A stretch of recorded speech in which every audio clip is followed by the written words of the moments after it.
재혼 후 남편의 집에서 살기로 했습니다. 이삿짐을 가지고 남편 집에 온 후에 안방 옷장을 정리할 때 깊숙한 곳에 낡은 상자가 있었어요. 호기심이 들어 열어봤는데 젊고 예쁜 어떤 여자분의 사진이 들어 있었어요. 갑자기 마음이 복잡해지기 시작했습니다. 내가 이 사람에게 속은 건가? 라는 생각까지 들더라고요. 그 사람에 대한 의문이 꼬리를 물기 시작했습니다. 저는 새로운 시작이라 생각하고 그 사람과 잘해보려 했지만 벌써부터 불안한 기운이 들기 시작했어요. 이 사람은 대체 저에게 어떤 비밀을 숨기고 있는 걸까요? 이야기 시작하기 전 좋아요와 구독, 알림 설정 눌러주시고 댓글 남겨주시면 오늘 여러분께 따뜻한 행운이 찾아갑니다. 저는 올해 62세 이선영입니다. 남편을 떠나보낸 지 10년이 흘렀습니다. 처음엔 슬픔에 빠져 지냈죠. 시간이 지나면서 외로움이 일상이 되었어요. 아침에 눈을 뜨면 아무 말 없는 집안의 정적이 저를 맞이했습니다. 혼자 먹는 밥, 혼자 보는 텔레비전, 혼자 잠드는 밤들. 이런 일상이 반복되면서 저는 점점 세상과 멀어져 갔어요. 그러던 어느 날 거울 속 제 모습을 보면서 깜짝 놀랐습니다. 언제부터인가 표정이 굳어 있더라고요. 웃는 법도 잊어버린 것 같았어요.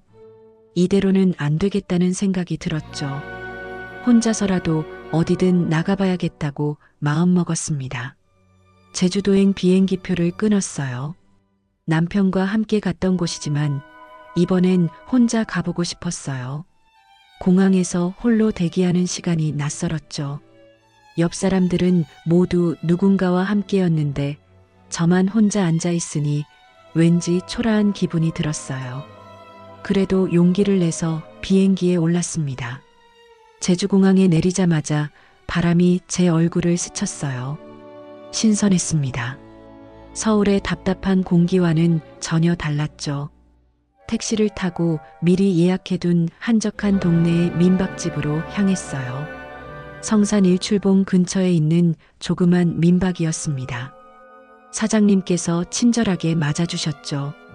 방에 짐을 풀고 나서 주변을 산책하기로 했어요. 좁은 골목길을 따라 걷다 보니 바다가 보이는 카페가 있더라고요. 문을 열고 들어서는데 구석자리에 혼자 앉아 차를 마시는 남자분이 보였습니다. 나이는 저보다 조금 많아 보였어요.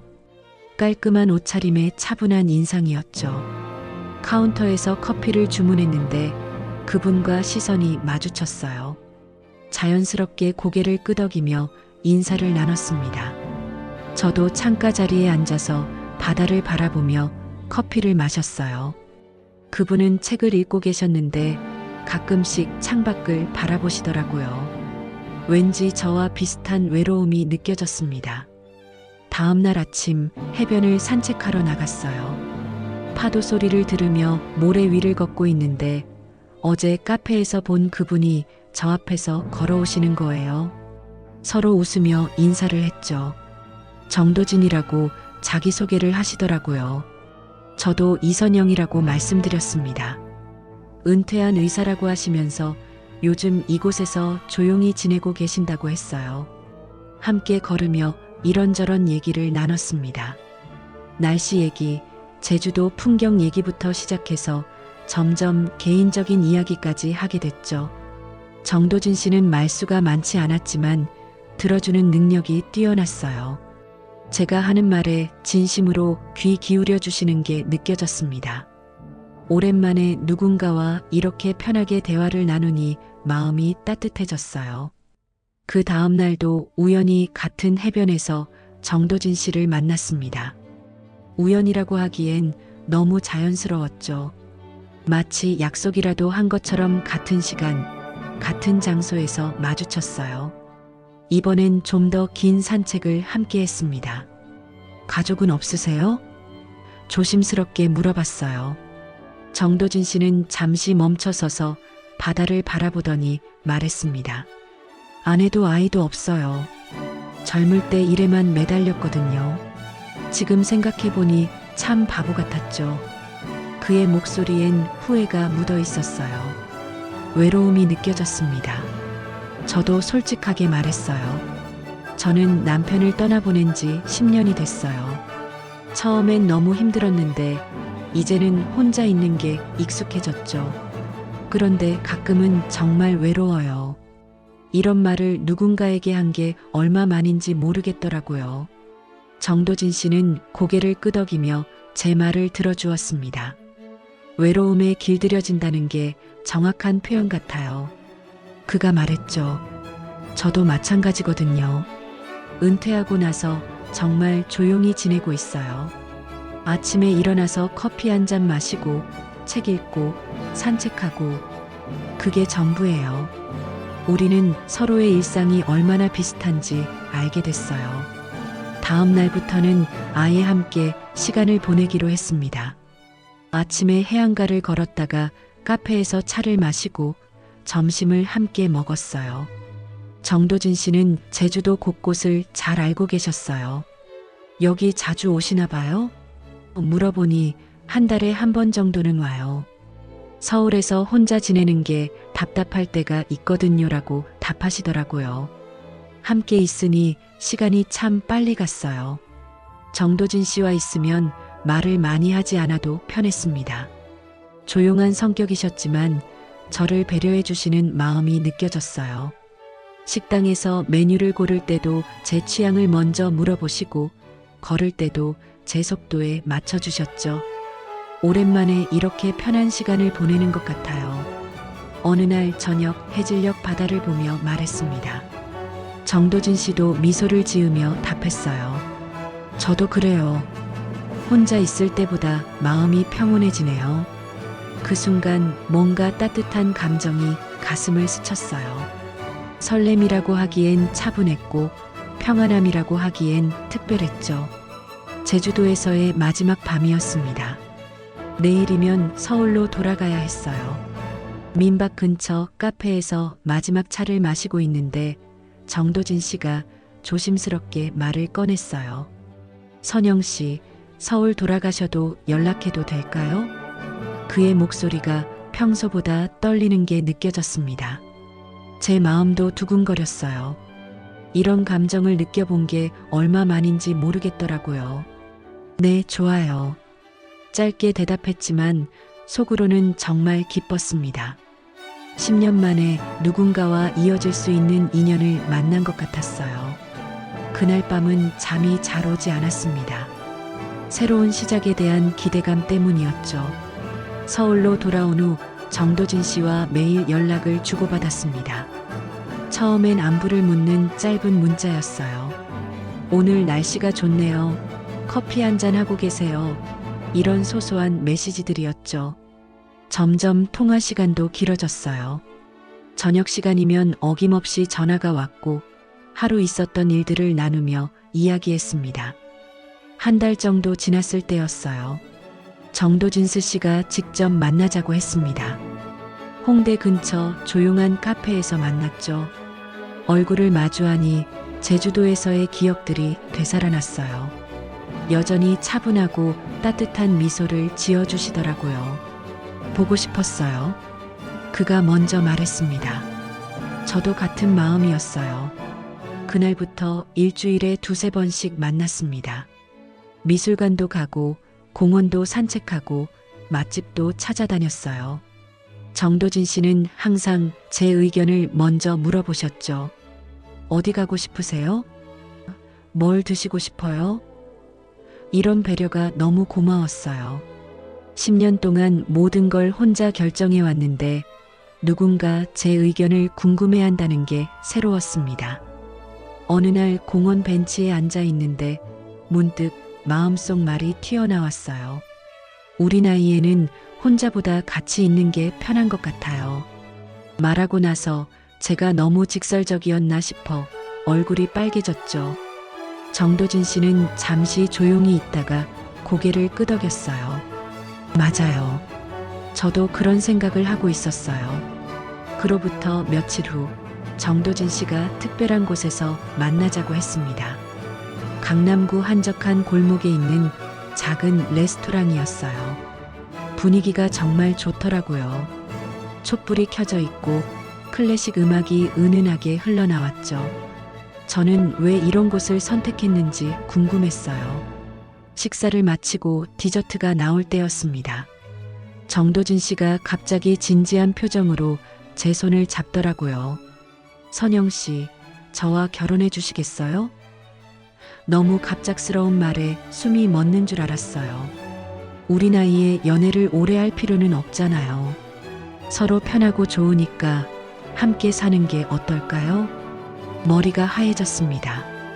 예상하지 못한 프로포즈였거든요. 하지만 마음 한편으론 기뻤어요. 이 나이에 누군가 저를 원해준다는 게 감사했죠. 시간을 좀 주세요. 그렇게 말했지만 이미 마음은 정해져 있었어요. 집으로 돌아오는 내내 가슴이 두근거렸습니다. 일주일 후 제가 먼저 연락했어요. 좋아요. 함께해요. 정도진 씨는 정말 기뻐했습니다. 우리는 조용히 혼인신고를 했어요. 큰 결혼식은 하지 않기로 했죠. 나이도 있고 재혼이기도 하고 해서 간소하게 진행했습니다. 정도진 씨 집으로 이사하기로 했어요. 아파트가 넓고 깔끔했죠. 제 짐을 정리하면서 새로운 생활에 대한 기대감이 들었습니다. 그런데 안방 옷장을 정리하다가 이상한 걸 발견했어요. 깊숙한 곳에 낡은 상자가 하나 있더라고요. 호기심에 열어봤는데 안에 여자분 사진이 들어있었어요. 젊고 예쁜 분이었죠. 그리고 오래된 서류 봉투도 있었습니다. 봉투를 만져보니 뭔가 중요한 문서들이 들어있는 것 같았어요. 하지만 열어보지는 못했습니다. 마음이 복잡해졌어요. 정도진 씨가 말하지 않은 과거가 있는 건가 싶었죠. 그 사진 속 여자는 누구일까? 왜 이렇게 소중히 보관하고 있는 걸까? 의문이 꼬리를 물었습니다. 새로운 시작이라고 생각했는데 갑자기 불안한 기분이 들기 시작했어요. 혹시 제가 모르는 비밀이 있는 건 아닐까 하는 생각에 마음이 무거워졌습니다. 며칠 동안 그 사진과 서류 봉투 생각에 잠을 제대로 이루지 못했습니다. 정도진 씨와 함께 저녁을 먹을 때도 텔레비전을 볼 때도 계속 머릿속에서 맴돌았어요. 그 여자분의 미소가 자꾸 떠올랐죠. 정말 예쁘고 젊어 보였거든요. 혹시 정도진 씨의 첫사랑이었을까? 아니면 결혼을 약속했던 사이였을까? 상상만 해도 가슴이 답답했어요. 정도진 씨는 평소와 다름없이 저에게 잘해주셨어요. 아침마다 커피를 타주시고 제가 좋아하는 음식을 해주시고요. 하지만 저는 점점 어색해졌습니다. 함께 있어도 마음 한구석이 불편했어요. 이런 제 모습을 보면서 스스로도 한심하다는 생각이 들었죠. 결혼한 지 얼마 되지도 않았는데 벌써 의심하고 있으니까요. 일주일이 지나고서야 용기를 냈습니다. 저녁 식사를 마치고 거실에서 차를 마시고 있을 때였어요. 여보, 물어볼 게 있어요. 조심스럽게 말을 꺼냈죠. 정도진 씨가 고개를 들어 저를 바라봤어요. 뭐든지 물어보세요. 여전히 따뜻한 미소였지만 제 마음은 떨렸습니다. 옷장 정리하다가 우연히 사진을 봤어요. 예쁜 여자분이 찍힌 사진이요. 그리고 서류 봉투도 있더라고요. 말하면서도 이런 질문을 해도 되는 건지 고민됐어요. 정도진 씨의 표정이 순간 굳어지는 게 보였습니다. 차를 들고 있던 손이 미세하게 떨렸어요. 한참 동안 침묵이 흘렀습니다.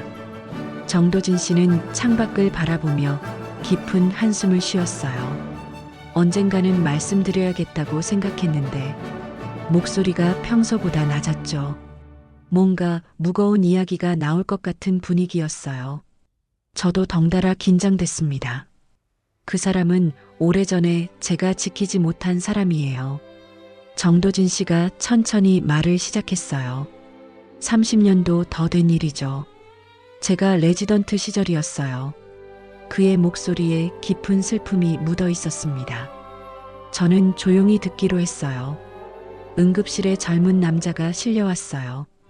교통사고 환자였죠. 상태가 심각했는데 제가 담당 의사였어요. 정도진 씨는 찻잔을 내려놓고 두 손을 모았습니다. 최선을 다했지만 결국 그 환자를 살리지 못했어요. 26살의 젊은 나이였는데 말끝이 떨렸어요. 그 환자의 약혼자가 바로 사진 속 그 여자였어요. 미영이라는 분이었죠. 정도진 씨의 눈가가 촉촉해졌습니다. 그분이 병원에서 며칠 밤을 지새우며 울고 있는 모습을 봤어요. 너무 안쓰럽더라고요. 위로해드리고 싶었어요. 점점 이야기의 윤곽이 드러났습니다. 정도진 씨와 그 여자분 사이에 뭔가 특별한 관계가 있었던 거예요. 처음엔 그냥 의사로서 유가족을 위로하는 마음이었어요. 그런데 자꾸 만나다 보니 서로에게 의지하게 됐죠. 저는 환자를 잃은 죄책감에, 미영 씨는 약혼자를 잃은 슬픔에 서로 기댔어요. 그렇게 1년 정도 만났어요. 하지만 결국 잘못된 관계였죠. 정도진 씨의 목소리가 더욱 낮아졌어요.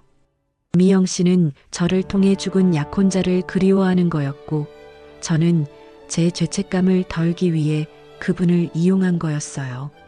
서로를 진짜 사랑한 게 아니었던 거죠. 어느 날 미영 씨가 말하더라고요. 이렇게 지내는 게 서로에게 좋지 않다고. 각자 자기 길을 가자고 했어요. 정도진 씨는 잠시 말을 멈췄습니다. 그때 저는 도망쳤어요. 미영 씨한테도, 그 환자한테도, 제 자신한테도 도망친 거죠. 이야기를 듣고 나니 마음이 복잡해졌어요.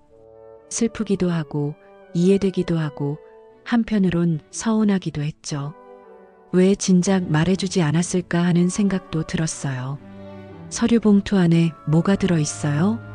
물어봤습니다. 그때 환자 관련 자료들이에요. 제가 놓친 부분이 있었는지 계속 연구했거든요. 아직도 정답을 찾지 못했어요.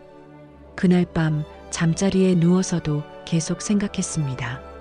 정도진 씨의 과거를 알고 나니 더 복잡한 기분이 들었어요. 이해는 되지만 왠지 마음 한구석이 불편했죠. 30년 전 일이지만 여전히 그 기억에 매여 있는 것 같았거든요. 정도진 씨의 과거 이야기를 들은 후 며칠이 지났습니다. 마음이 완전히 정리되지는 않았지만 그래도 일상은 계속 흘러갔어요. 그러던 중 건강검진 받을 날이 다가왔죠. 매년 받던 정기검진이었어요. 별다른 증상도 없었고 그저 형식적으로 받는 검사라고 생각했습니다. 병원에 가는 아침, 정도진 씨가 같이 가줄까요? 라고 물어봤어요. 괜찮아요. 그냥 검진이니까요. 웃으며 대답했죠. 사실 요즘 서로 조금씩 거리감이 있어서 혼자 가는 게 편했어요. 버스를 타고 병원으로 향하는 길에도 별 생각이 없었습니다. 검진은 평소와 다름없이 진행됐어요. 피검사, 소변검사, 흉부 엑스레이, 위내시경, 대장 내시경까지. 대장 내시경 할 때 의사가 화면을 유심히 들여다보더라고요. 조금 이상한 부분이 있네요. 조직 검사를 해보겠습니다. 그 순간 가슴이 덜컥했어요. 하지만 대수롭지 않게 생각하려고 했죠. 결과는 일주일 후에 나와요. 전화로 연락드리겠습니다. 간호사가 말했어요. 집으로 돌아오는 길에도 계속 신경이 쓰였습니다. 조직 검사라는 말이 머릿속에서 맴돌았어요. 하지만 괜찮을 거라고 스스로를 달랬죠. 나이가 들면 이런 검사 한두 번은 받는 거 아니겠어요? 그날 저녁 정도진 씨에게 말했어요. 검진 받고 왔어요. 대장에서 조직 검사를 했네요. 정도진 씨의 표정이 순간 진지해졌습니다. 어떤 부분에서요? 의사 출신이라 그런지 바로 관심을 보이더라고요. 그냥 이상한 부분이 있다고 했어요. 별거 아닐 거예요. 일주일이 정말 길게 느껴졌습니다. 평소에는 신경 쓰지 않던 사소한 몸의 변화들이 갑자기 걱정되기 시작했어요. 배가 조금 아프면 혹시, 화장실 가는 게 평소와 다르면 혹시, 이런 생각들이 꼬리를 물고 이어졌죠. 정도진 씨도 제 상태를 눈치챘는지 더 신경 써주려고 했어요. 드디어 병원에서 전화가 왔습니다. 검사 결과가 나왔습니다. 직접 오셔서 상담받으시기 바랍니다. 간호사의 목소리가 평소보다 조심스러웠어요. 그 순간 온몸에 소름이 돋았습니다. 좋은 결과라면 전화로도 얘기할 수 있을 텐데 직접 오라고 하는 건 뭔가 심각하다는 뜻이겠죠. 다음 날 병원에 갔습니다. 이번엔 정도진 씨가 꼭 같이 가겠다고 했어요. 하지만 저는 혼자 가고 싶었어요. 결과 듣고 와서 얘기할게요. 그렇게 말하고 혼자 병원으로 향했습니다. 진료실 앞에서 한참을 서 있었어요. 문 너머에서 제 인생이 바뀔 수 있는 말을 듣게 될 것 같았거든요. 대장암 2기입니다. 의사의 말이 머릿속에서 울려 퍼졌어요.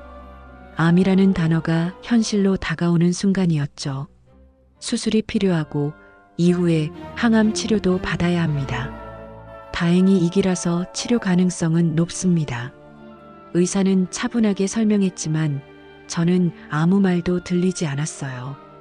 검사 결과지를 손에 쥐고 병원을 나왔습니다. 햇빛이 눈부셨는데도 세상이 회색빛으로 보였어요. 이 나이에 암이라니. 재혼한 지 얼마 되지도 않았는데 버스 정류장에 서서 멍하니 있는데 갑자기 눈물이 쏟아졌습니다. 그때 처음으로 누군가가 절실히 그리워졌어요. 돌아가신 남편이 그리웠죠. 그 사람이 살아있었다면 제 손을 잡고 괜찮다, 우리 함께 이겨내자고 말해줬을 텐데. 정도진 씨는 어떨까요? 결혼한 지 얼마 되지도 않은 아내가 암 환자라니 부담스러워하지 않을까요? 혼자서 이 모든 걸 감당해야 한다는 생각에 숨이 막혔습니다. 집으로 돌아오는 길이 이렇게 무겁게 느껴진 적이 없었어요. 현관문을 열고 들어서니 정도진 씨가 부엌에서 저녁 준비를 하고 계셨습니다. 어서 와요. 검진 결과 어땠어요? 평소와 다름없는 따뜻한 목소리였죠. 그 순간 가슴이 먹먹해졌어요. 괜찮았어요. 거짓말이 입에서 술술 나왔습니다. 정도진 씨는 안심한 표정으로 미소를 지으며 다행이네요. 저녁 곧 준비될 거예요 라고 말했어요. 제가 좋아하는 된장찌개를 끓이고 계시더라고요. 평소 같았으면 기뻤을 텐데 그날은 그 냄새조차 메스꺼웠습니다. 저녁 식탁에 앉아서도 제대로 먹을 수가 없었어요. 정도진 씨는 입맛이 없어 보이네요. 피곤하세요? 라고 물어보셨죠. 네, 조금 피곤해요. 또 거짓말을 했습니다. 사실은 암이라는 말이 계속 머릿속에서 맴돌고 있었거든요. 숟가락을 들어도 손이 떨렸어요. 그날 밤 잠자리에 누워서도 잠이 오지 않았습니다. 정도진 씨는 제 옆에서 평온하게 잠들어 계셨어요. 규칙적인 숨소리가 들렸죠. 저는 천장을 바라보며 계속 생각했어요. 어떻게 말해야 할까? 여보, 사실 제가 암에 걸렸어요 라고 말하면 될까? 아니면 검진 결과가 좋지 않아요 라고 돌려서 말할까? 며칠이 지나도 용기가 나지 않았습니다.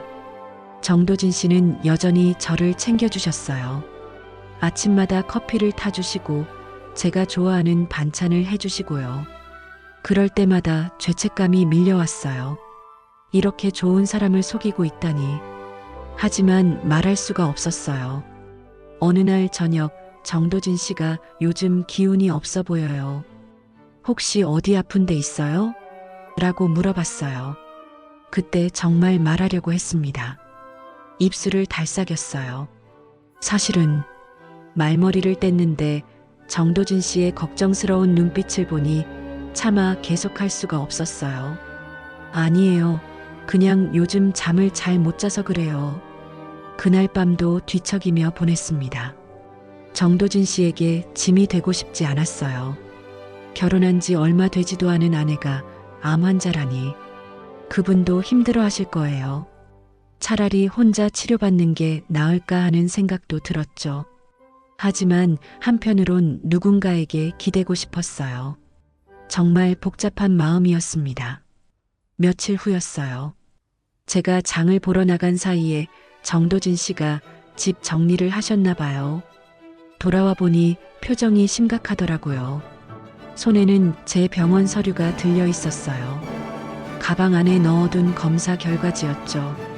그 순간 모든 게 들통났다는 걸 알았어요. 언제부터 알고 계셨어요? 정도진 씨의 목소리가 떨렸습니다.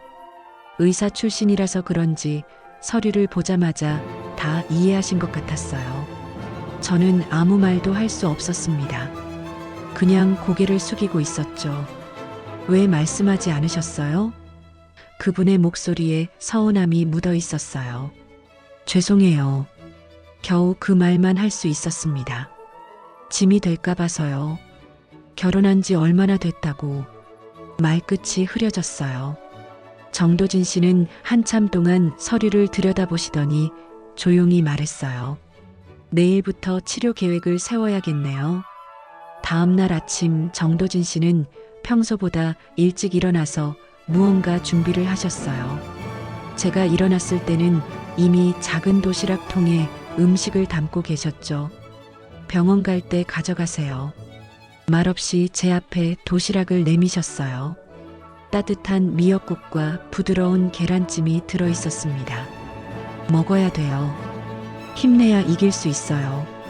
정도진 씨가 조용히 말했어요. 큰 소리를 내거나 감정적으로 반응하지 않으셨죠. 그냥 담담하게 하지만 확고하게 말씀하셨어요. 그 순간 눈물이 핑 돌았습니다. 이 사람이 정말 제 편이구나 하는 생각이 들었거든요. 혼자가 아니라는 안도감이 밀려왔어요. 수술날이 다가왔습니다. 전날 밤엔 정말 잠을 한숨도 못 잤어요. 내일이면 배를 가르고 암덩어리를 떼어낸다니 생각만 해도 무서웠죠. 정도진 씨도 제 옆에서 뒤척이는 걸 보니 잠을 못 주무시는 것 같았어요. 괜찮아요. 잘 될 거예요. 어둠 속에서 조용히 말해주셨어요. 새벽 5시에 병원에 가야 했습니다. 수술 전 준비 때문이었죠. 택시를 타고 가는 길에 정도진 씨가 제 손을 꼭 잡아주셨어요. 제가 계속 기다리고 있을게요. 그 말이 얼마나 든든했는지 몰라요. 병원에 도착해서 수술복으로 갈아입고 수술실로 들어가기 전까지 정도진 씨는 제 곁을 한 발짝도 떠나지 않으셨어요. 마취에서 깨어났을 때 첫 번째로 본 사람이 정도진 씨였습니다. 제 침대 옆에 앉아서 조용히 기다리고 계셨어요. 얼굴이 많이 피곤해 보였어요. 수술 잘 됐어요. 의사 선생님이 깨끗하게 제거됐다고 하셨어요. 목소리가 약간 쉬어 있더라고요. 나중에 알았는데 새벽부터 계속 병원에서 기다리셨던 거예요. 회복하는 동안 정도진 씨는 매일 병원에 오셨습니다. 아침에 와서 저녁까지 계시다가 집에 가셨어요. 제가 집에서 쉬세요라고 해도 여기가 편해요라고 하시면서 떠나지 않으셨죠. 간병인이 따로 필요 없을 정도였어요. 물도 떠다 주시고 화장실 갈 때도 부축해 주시고요. 퇴원하고 나서 항암 치료가 시작됐습니다. 이게 정말 힘들더라고요. 온몸이 아프고 머리카락도 빠지기 시작했어요. 입맛도 없어지고 하루 종일 누워만 있고 싶었죠. 그런데도 정도진 씨는 포기하지 않으셨어요. 제가 먹을 수 있는 음식을 찾아서 해주시고 토할 때마다 등을 쓸어주셨어요. 머리카락이 많이 빠진 어느 날이었어요. 화장실 거울을 보는데 정말 초라한 모습이었습니다. 삭발을 해야 할 정도로 듬성듬성 빠져 있었어요.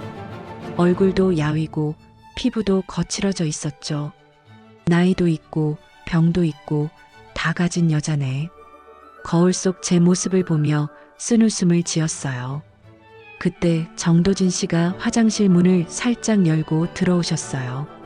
제 뒤에 서서 거울을 통해 저를 바라보시더라고요. 뭘 그런 말씀을 하세요. 조용히 말씀하셨죠. 그래도 나한텐 다행인 사람이에요. 늦게라도 만나서. 그 말을 듣는 순간 눈물이 쏟아졌어요. 이런 모습인데도요? 제가 물어봤죠. 정도진 씨는 제 어깨에 손을 올리고 말했어요. 병이 당신을 바꾸지는 못해요. 제가 사랑하는 사람은 그대로 있어요. 거울 속에서 우리 둘이 함께 서 있는 모습이 보였어요. 초라한 제 모습과 든든한 정도진 씨의 모습이요. 항암 치료를 받으면서 많은 것을 깨달았어요. 건강할 때는 당연하다고 생각했던 것들이 얼마나 소중한지 알게 됐죠.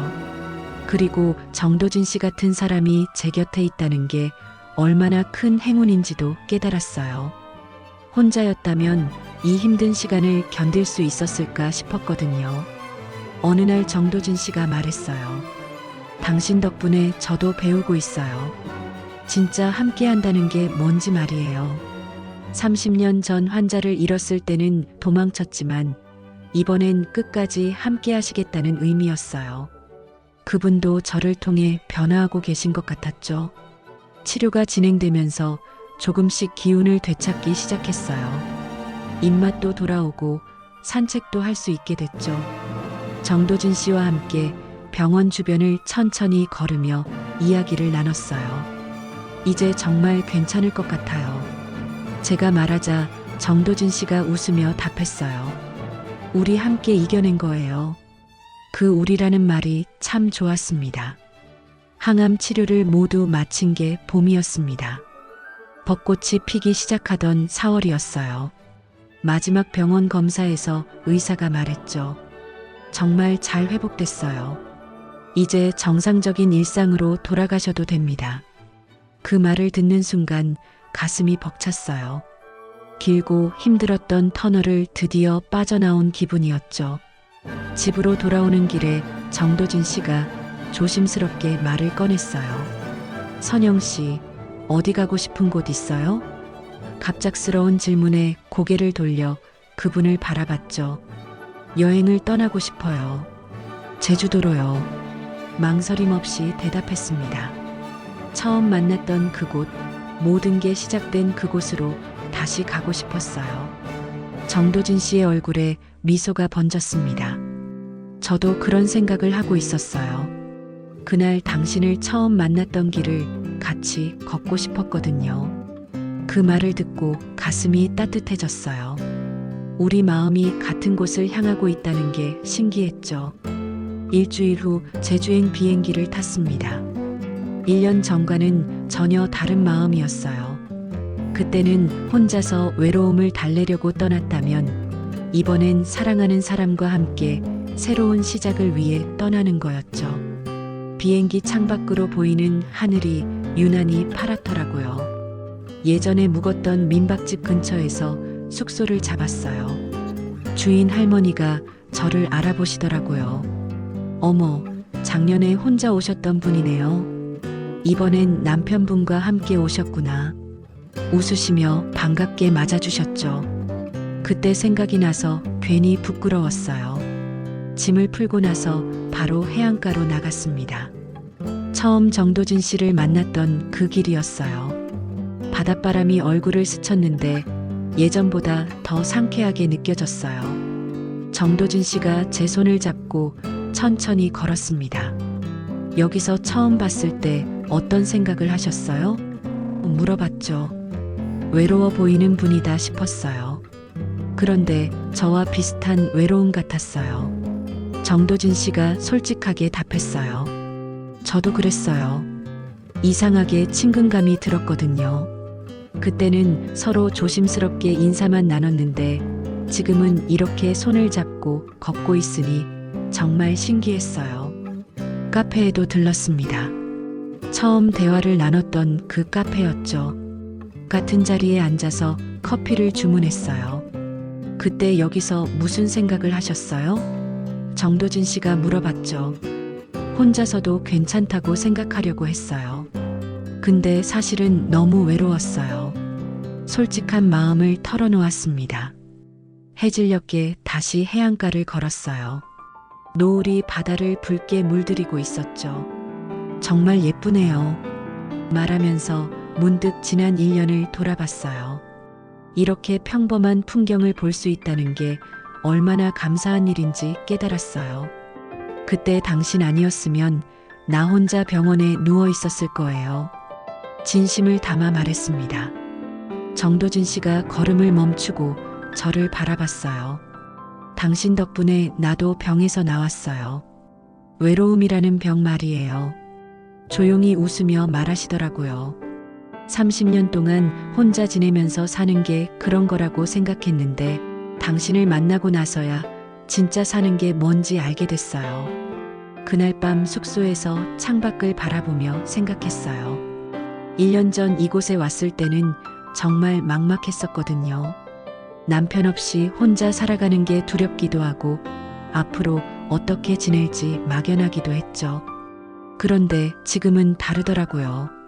비록 병을 앓았지만 그 과정에서 정말 소중한 사람을 만났고 함께 이겨낼 수 있다는 믿음도 생겼어요. 내일은 뭐 할까요? 정도진 씨가 물어봤어요. 그냥 이렇게 같이 있으면 돼요. 특별한 계획 없이요. 대답하면서 마음이 편해졌어요. 이제는 무언가를 채우려고 애쓰지 않아도 되거든요. 그냥 이 사람과 함께 있는 것만으로도 충분했어요. 늦게 피는 꽃처럼 더디게 시작됐지만 그래서 더 아름다운 우리의 이야기였습니다.